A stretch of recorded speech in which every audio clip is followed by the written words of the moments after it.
परी के बढ़िया खोली, राधा जी सुन के बोली परी के बढ़िया खोली। अब गोदन हरी अब गोदन हरी किया गोदन हरी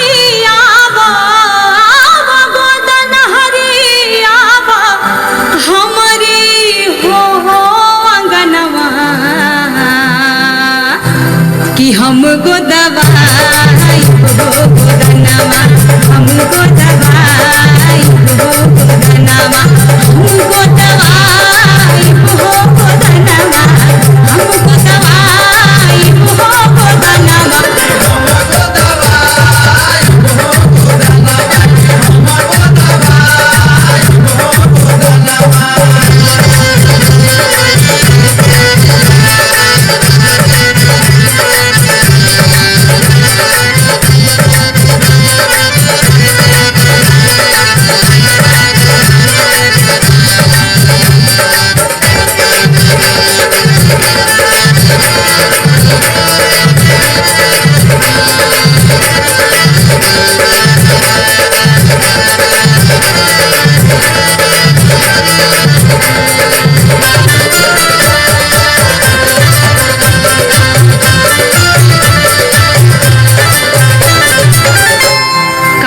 जब धैले हाथ राधिका ठोकेली माथ। जैसे ही कृष्ण राधिका का हाथ पकड़ते हैं, राधिका समझ जाती है ये तो छलिया है, खेला ही कुछ और है। कान्हा जब धैले हाथ राधिका ठोकेली माथ। नारी न हुए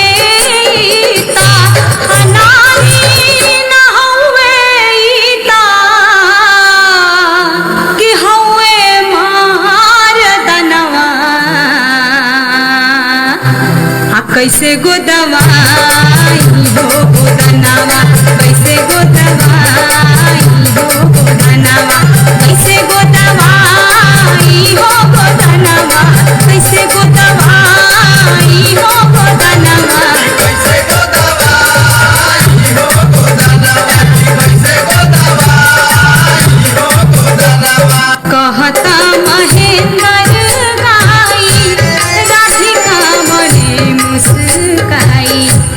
राधिका जी मन ही मन मुस्कुरा रही है। कहता चंदना गाई राधिका बड़ी मुस्काई। राधायो कन्हैया के, राधायो कन्हैया के, कि राधायो कन्हैया भैले मिलनवा कि अब का गोदाई हो गोदनवा, अब न गोदाई हो गोदनवा, अब का गोदाई हो गोदनवा, अब न गोदाई हो गोदनवा, अब न गोदाई हो गोदनवा, अब का गोदाई हो गोदनवा।